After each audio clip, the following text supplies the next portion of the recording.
Speda from Linga FM Radio. Good morning, Chair, honorable members. My name is Mshindi Meki from Nation Publications Limited.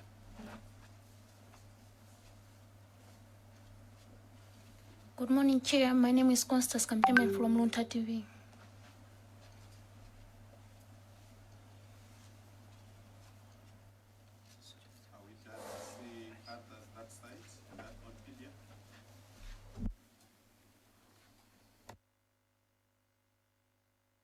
I see someone from MPC.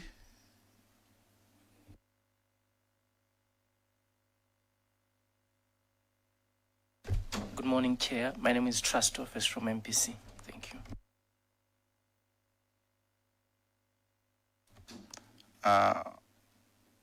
AG, at this point, allow me to give you space to introduce yourself before we proceed on the oath. Over to you. Thank you, Chair. My name is Frank Farouk Mbeta. I'm the Attorney General of the Republic of Malawi. Thank you. Thank you so much. Secretariat, can you please proceed to administer oath to the Attorney General?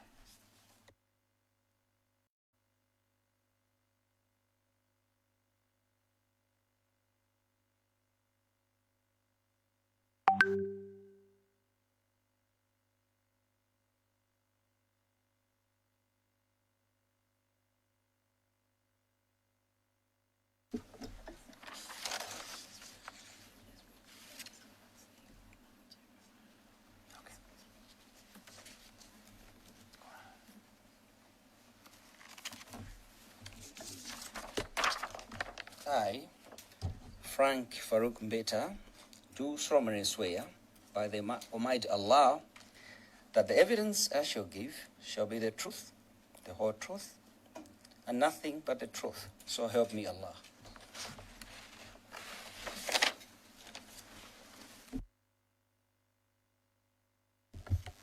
Thank you, Secretariat, for administering the oath, and thank you, the Attorney General, for taking that oath. Honorable Attorney General, thank you so much for appearing before the committee. Your office holds a unique position as a principal legal advisor to government and as the office that conducted an investigation into the transaction at the request of Malawi Law Society. Honorable Attorney General, the committee has before it your findings in your letter of 28th December 2025, which stand in stark contrast to the documentary evidence presented by the Malawi Law Society. We must therefore seek your clarity on the thoroughness and integrity of your investigation. It is within the powers of Public Accounts Committee that we asked you to appear. So this is in pursuant to Standing Order 151, because the Public Accounts Committee, like any other committee of the House, has several powers. I'll just go through just two. One, to summon or subpoena any person to attend and give evidence before a committee at a stated time and place. And to require any person to disclose and produce to the committee any papers and records in that person's control, possession, and custody relevant to the committee's proceedings. Honorable Attorney General, your appearance before the committee is in your capacity as a witness pertaining to the subject matter which the committee is inquiring. That's the sale or the purchase of Amaryllis Hotel. That said, allow me to give you space to speak to your submission. When you're done with the submission, then I'll open the floor for honor members to ask questions. Now that you know most of these members by name, but they in this room in their capacity as representatives of the people. So as they are providing the oversight role, we expect you to address them by the names of the constituencies. For example, Zomba City North, you know him as Honorable Hourly, but when he poses a question, when you're responding, you will recognize him as Zomba City North. So this is how we're going to proceed. Honorable Attorney General, allow me to give you space to speak to your submissions that you've made to Parliament. Over to you, Attorney General.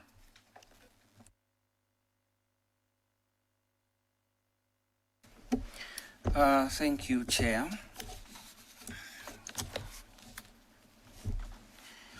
Honorable Chairperson and honorable members of Parliament in this committee, I appear before you today to provide a comprehensive account of the role my office played in the matter of the acquisition of Amaryllis Hotel by the Public Service Pension Trust Fund, which I will thereafter refer to as the fund. I am here to clarify misconceptions, reaffirm the limits of my constitutional mandate, and present the factual and legal basis for the actions taken by my office. The purchase of Amaryllis Hotel for 128.75 billion has been the subject of intense public debate.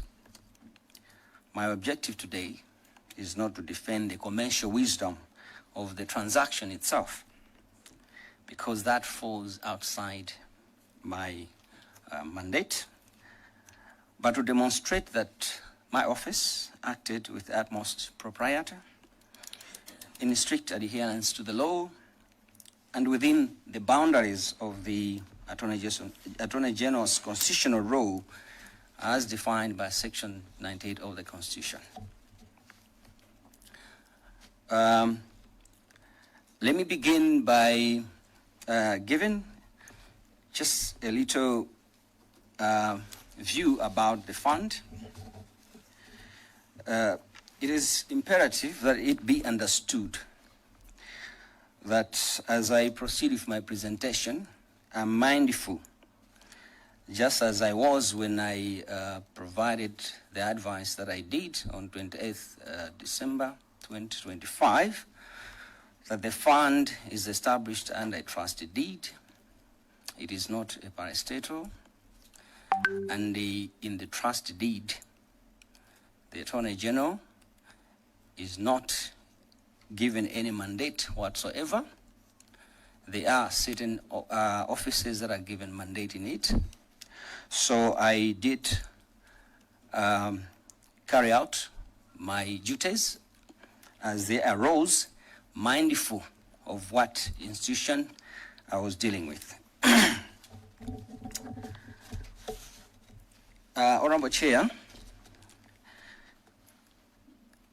like I already said, the Office of the Attorney General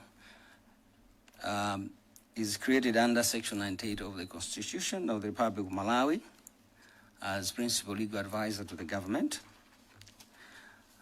And therefore, I am making specific reference to that because it needs to be understood the framework in which the Office of the Attorney General could have taken any positions on this particular issue. Let me start by looking at the nature of legal advice that I gave. Like I said, my office does provide legal opinions whenever necessary to the government, which in this case includes the executive, parliament, as well as the judiciary. And it is important to note that by my constitutional mandate, the Office of the Attorney General does not make commercial decisions, nor does it approve or disapprove business transactions. So advice on matters of policy or administration are ordinarily outside the function and mandate of the Attorney General. Therefore, the decision to invest in a hotel is a commercial and administrative decision belonging to the Board of Trustees of the fund as mandated by the trust deed. and they are bound by fiduciary principles, both under the trust deed as well as under the Pension Act and common law. The trustees are entrusted to assess the viability of the business and whether they should purchase at any particular price. That is entirely for the trustees, because the fund actually gives them absolute discretion to decide on investment. The trust deed gives them that absolute discretion. Now, what was the role of the Attorney General in this particular transaction? My office involvement was not proactive. Rather, it was reactive. The involvement was triggered by a formal complaint from the Malawi Law Society dated 19th November 2025. The Malawi Law Society raised serious allegations concerning the governance of the fund board and potential corruption. This complaint warranted immediate attention, and I responded on the same by advising the Malawi Society that the matter would be investigated.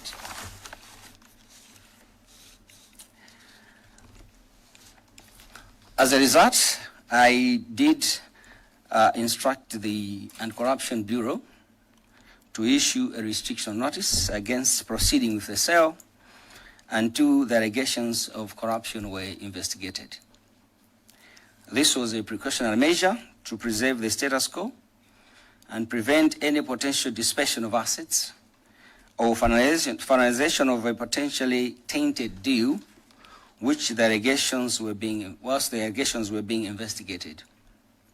The action, detailed in my letter to the Malawi Society dated 20th December 2025, demonstrates my office's commitment to protecting public funds. Factual findings from the investigations. I need to mention here that the reports that formed my factual findings were twofold. There was one report from the Anti-Corruption Bureau and another one from the Reserve Bank of Malawi. Having issued the restriction notice, the Anti-Corruption Bureau proceeded to investigate the allegations that the Law Society had actually raised in their late of 19th November 2025. On the other hand, when I called the Board of Trustees to my office to appreciate what they knew or would actually say regarding the allegations that were made, it also became apparent that the Reserve Bank of Malawi, as the regulator of financial institutions, and in this particular regard, the pension fund, was also conducting their own investigations. So my factual findings, as I will comment on them, were informed by the report from the Anti-Corruption Bureau, as well as the report that the Reserve Bank of Malawi sent to me through email on 25th December 2025. Now, on the allegations by the Malawi Society, the SCB, having conducted their investigations, they shared me with their report, and out of that report, that's how I then responded to the issues raised by the Law Society. At the same time, some of the issues, there was an overlap with the findings that the Reserve Bank of Malawi did. And though the SCB concentrated on issue of corruption, but in their report, they did acknowledge that there were other prudential issues which had to be looked into, and obviously they were not within the mandate of the investigative powers of the SCB. Similarly, the Reserve Bank of Malawi report found that there were also some prudential issues that had to be attended to. However, since the SCB did not find any evidence or sufficient evidence to sustain charges of corrupt practices or abuse of office against public officers,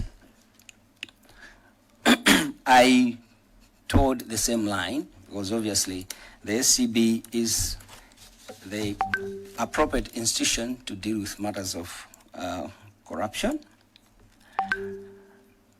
However, on the other hand, as I will comment later on, there were prudential issues that they did point to, but clearly demonstrating in their letter that it's not within their mandate. But the same issues were appearing in the Reserve Bank of Malawi report. It is for that reason that in my letter addressed to the Malalo Society, addressing the various allegations that were raised by the Malalo Society, I did end by advising the fund to once again look at the prudential risks that were highlighted both by the SCB as well as the Reserve Bank of Malawi. Now, there's been an issue to do with the resolution, the January 2024 resolution, where it is said that the previous board decided not to proceed with the transaction. Honorable Chair, during my interaction with the fund trustees, the acting principal officer, as well as the chairperson of the fund, indicated to me that there was no such resolution, and they were also not aware if any minutes existed to point towards that resolution. Secondly, the report by the SCB also did not find anything to do with the existence of this resolution. Again, the report by Reserve Bank also did not find anything regarding the existence of this resolution. Based on such facts as presented to me by the board, as well as those two reports, I proceeded to advise in my letter of 20th December 2025 that there was no evidence suggesting that there was a resolution in January 2024 by the board that they should not proceed with the transaction.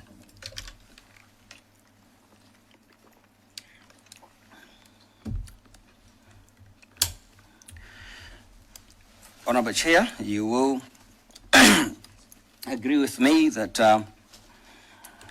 as a legal advisor, we advise based on facts made available, and therefore, where my inquiry from the trustees, as well as the two reports from those institutions, indicated that there was no such resolution, that's the best I could have advised on. I'm aware that later on, when this inquiry started, some resolution circulating in the social media. I don't know whether it's authentic or not, but to buttress the fact that at the time of issuing of my opinion, there was no evidence suggesting that such a resolution existed. The records showed that multiple independent assessments were conducted in respect to the proposed sale of the hotel. There was a FDH Bank done in 2023, Continental Asset Management sometime in May 2024, and of course EMJ Advisory done in November 2025. All the three reports indicated the business was viable. And in my view, as Attorney General and as a legal advisor, I did not sit in a position where I could form an opinion whether those assessments were wrong or correct. As I said, those are commercial issues. They're not within my mandate, nor is my office structured in such a way that we're able to analyze whether such investments, assessments were correct or wrong. And to emphasize that the decision to invest in the hotel, in my view, is purely commercial. The law just comes in to aid the process, to ensure that there's compliance with all legal and regulatory requirements. And therefore, there was no basis for the Office of the Attorney General to advise on the price of the hotel as to whether it was too much or not. It was not within my capacity and indeed my mandate. And perhaps to emphasize that even where the Office of the Attorney General vets various contracts that government institutions enter into after the PPDA has approved, my office does not vet prices. It's not within our mandate.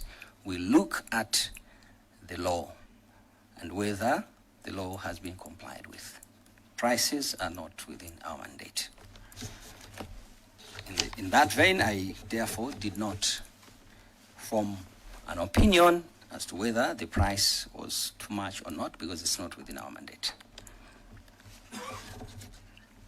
Now, Honorable Chair and Honorable Members, there's been a misrepresentation in the media on what my office did as regards this particular transaction. It has been falsely claimed that the Attorney General authorized or endorsed the purchase. I categorically state that that is incorrect. And for that reason, Honorable Chair and Honorable Members, I will take you to the text that seemed to be misunderstood or misrepresented in my letter of 20th December 2025. And I will read the relevant part. In view of the magnitude of the transaction in this matter, and indeed out of abundance of caution, and in order to ensure that members' savings are protected within the prudent investment principles and regulatory requirements, the board is advised once again review the attendant receipts and satisfy itself of the available mechanisms for the management / mitigation thereof. Once that is done, the board is advised to proceed with and conclude the transaction in the best interest of the fund and its members. To mention that this statement has two components, which I would want to highlight. Honorable Chair and Honorable Members, the first part is that there is a conditional directive which is being given to the fund.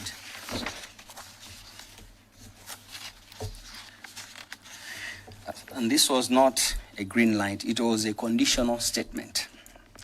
I explicitly instructed the board to once again review the attendant receipts and ensure compliance with prudent investment principles and regulatory requirements.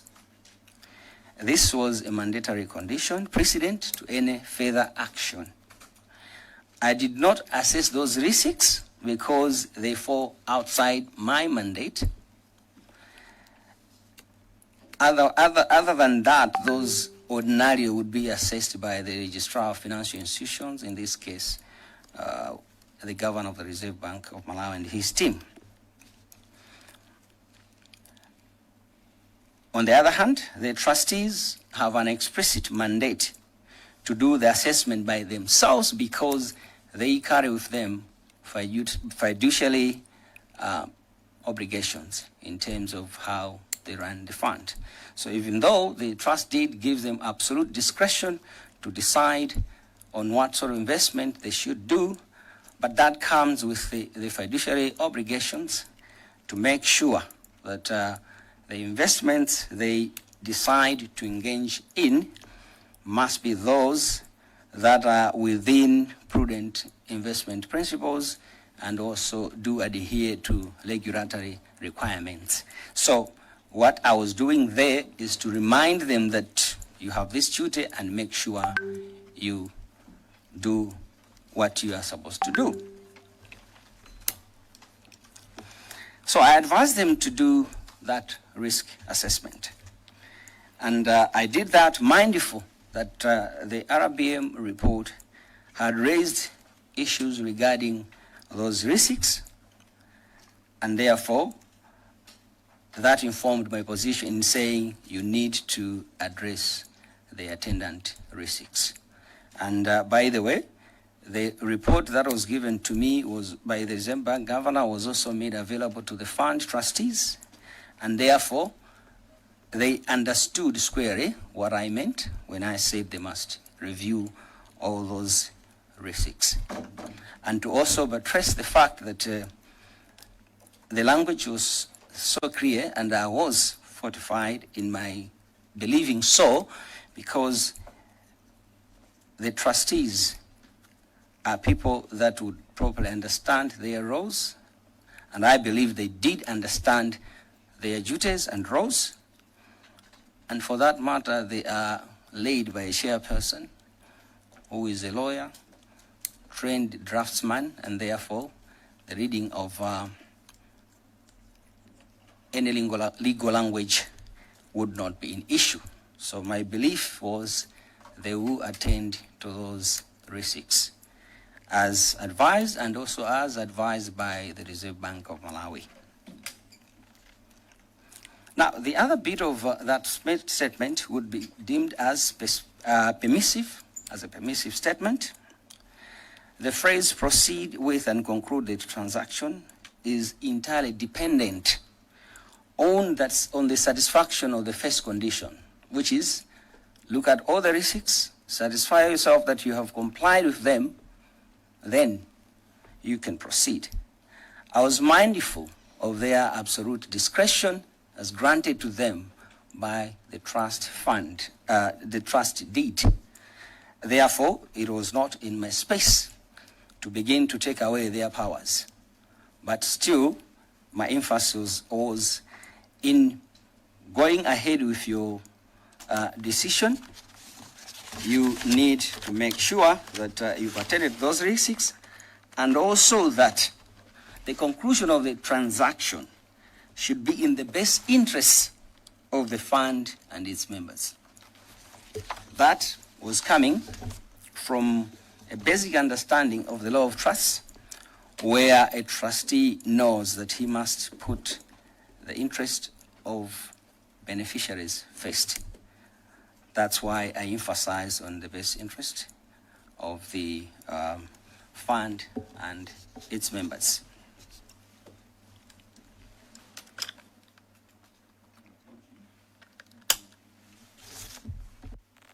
You're free at any point when you want a break to ask as you commit. we are ready, and the way we've treated everyone, every witness who has appeared shall be treated the same. So feel free, relax, enjoy the proceeding, because the way you know most of the faces are seated here. So I would like to urge you to relax.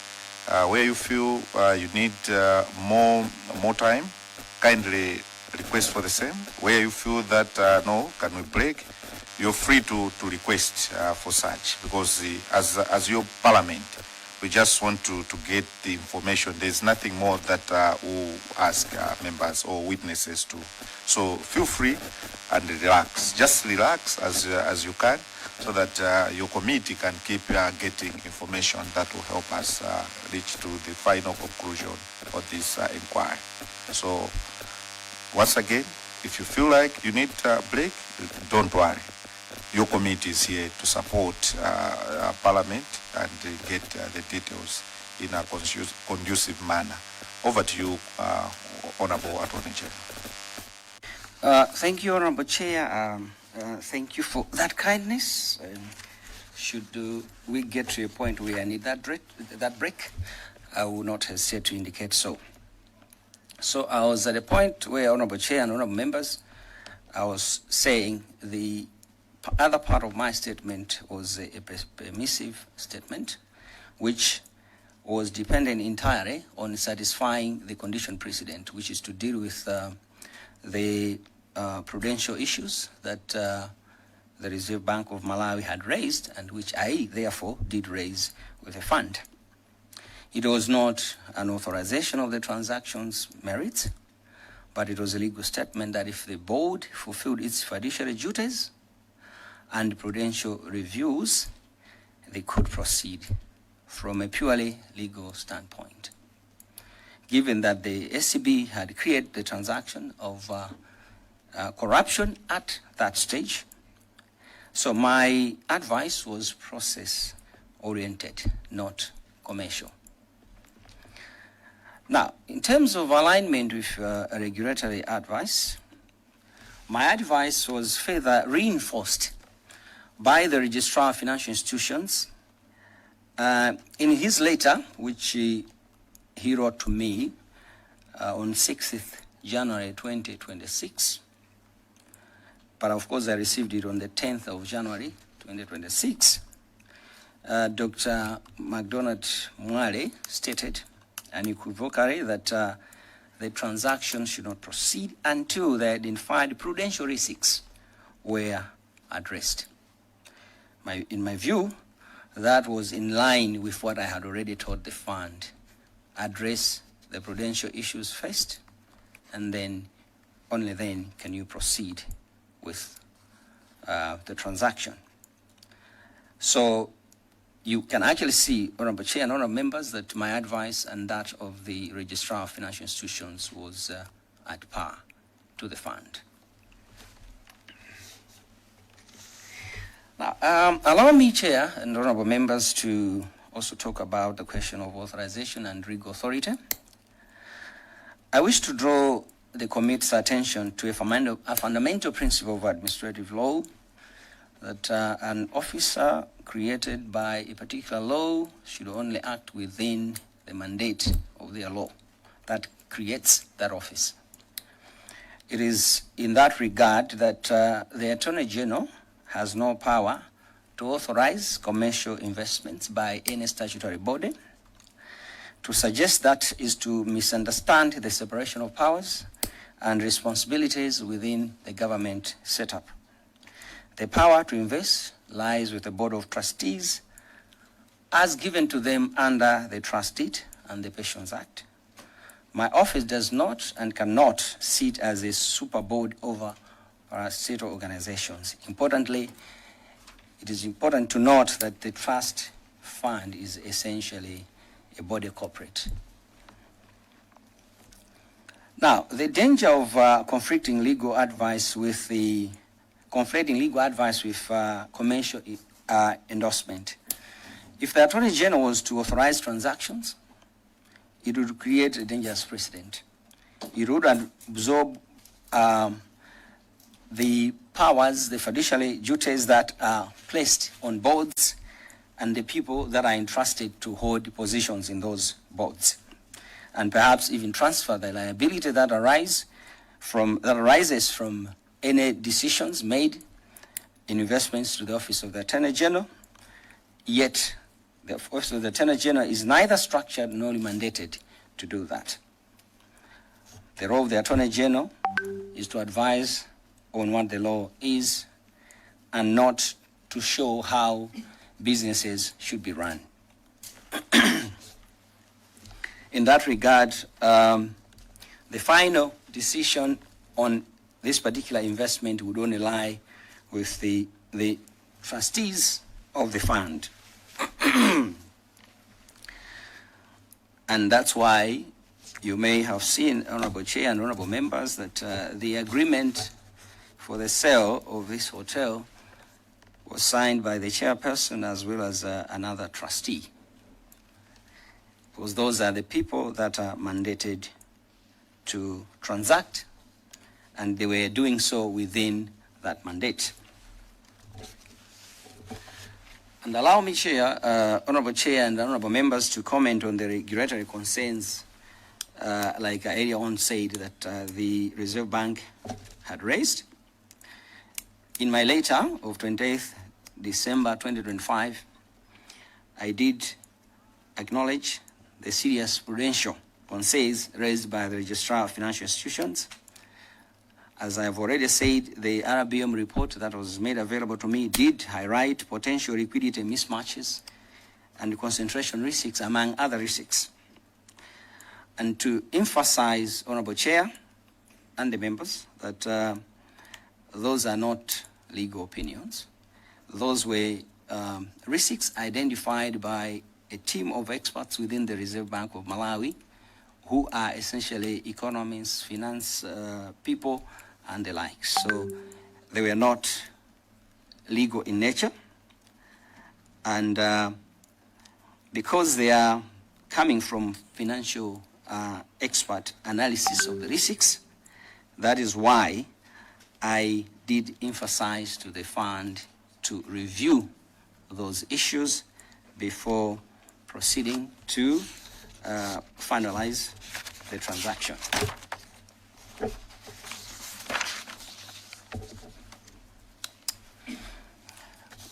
Honorable Chair and honorable members, the subsequent order by the Reserve Bank Governor to reverse the transaction underscores that the prudential risks could not have been adequately addressed by the board.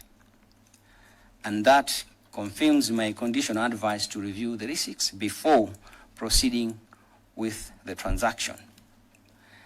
Honorable Chair, I need to report that a few weeks ago, I did receive a dossier of documents from the fund in which the trustees were explaining how they have dealt or intend to deal with the prudential issues or risks that were highlighted by the Reserve Bank, and which I did ask them to look into before concluding the transaction. Honorable Chair and honorable members, my hope and trust is that the Governor of the Reserve Bank, being the person mandated under the law to look into such issues, will assess what the fund has submitted and see if the fund is within the regulatory framework, and perhaps whether they've attended to the issues as raised by the Reserve Bank. Again, to emphasize here that as the Office of the Attorney General, we're not able to comment on the responses that were given by the fund on the prudential issues, because that's not within our mandate. That's the mandate of the Reserve Bank Governor. In conclusion, Honorable Chairperson and honorable members, the Office of the Attorney General acted with diligence, transparency, and within its legal mandate.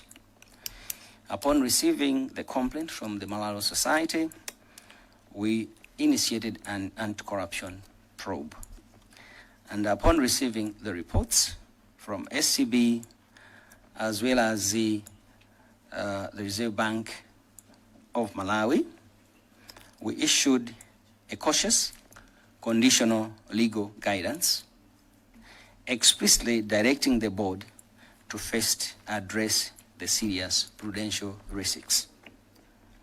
We did not authorize the transaction.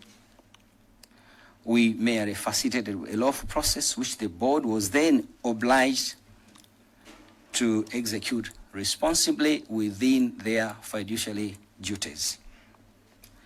My office remains committed to the rule of law and to providing sound legal advice to government institutions. I thank you all for your attention. Thank you, sir.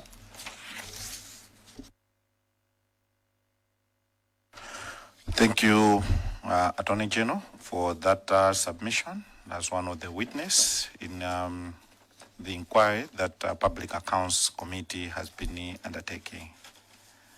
Honourable members, allow me to open the floor for plenary. Those who want to take to the floor, kindly indicate so. I see Zomba Nsondole. A chance to ask the Attorney General. I have two questions.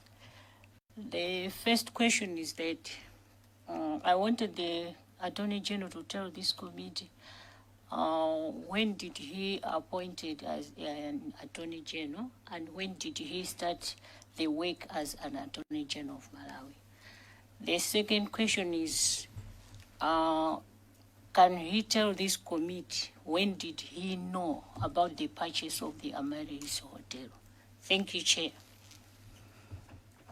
Thank you so much, Zomba Msondole. Attorney General, you can take those two from Zomba Msondole. Over to you. Thank you, Honorable Chair and the Honorable Member from Zomba Msondole. I was appointed as Attorney General on 27th October 2025. And it was with immediate effect, so I immediately started discharging my duties. I only got to know about this particular transaction on 19th November 2025 when I received the letter from the Malawi Law Society. Thank you. Thank you so much. Nkatabe Central. Thank you, Chair. Attorney General, good morning, sir. I have two questions. The first one is the pensions fund bought Sigerege Hotel before this transaction. They used the pension funds to buy Sigerege Hotel. Was the office involved, sir? That's the first question.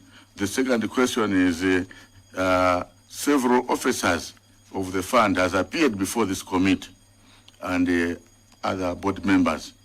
We have a report that in March 2024, there was a meeting in Mzuzu called and chaired by the former Chief Secretary, Madam Colini Zamba. In that meeting, Madam Zamba issued a number of directives. Among them, one of them was that the sale transaction should be concluded with speed and be concluded within 30 days. There were reports emanating from that meeting. There are several other directives. Are you aware of that meeting, sir? And did you access that meeting? At those minutes, did you access? Thank you very much. Because they will very much help you. Did you access those minutes of the meeting called by OPC then in Mzuzu in 6 March 2024, chaired by Madam Colini Zamba, instructing the fund to move with speed and conclude within 30 days. Did you access those minutes, sir? Thank you very much. Thank you so much, Nkatabe Central, our senior.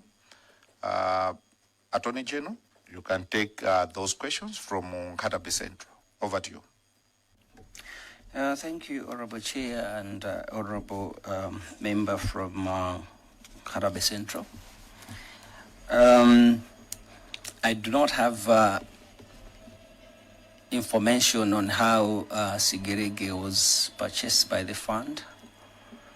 And in my dealings, General, can you switch off your mic? I just want to bring to your attention that the noise out there, other people or the newly elected MPs are taking their oath. So they've come with people from various constituencies. So those are Nyamata Molalo, Agunjaku. So those have nothing to do with this proceeding of our parliament. So, honourable members, I don't know if we need to proceed or ask our parliament to, but my direction, because of the noise, background noise, I would propose that we suspend for 5 or 10 minutes so that our security people can ask members that there is an equally important engagement because there's too much background noise from this room. Yeah. Honourable members, can we suspend for 10 minutes so that the secretariat can clear the people out there who are making noise because they were accompanying those who won in the by-elections. Thank you so much, honourable members.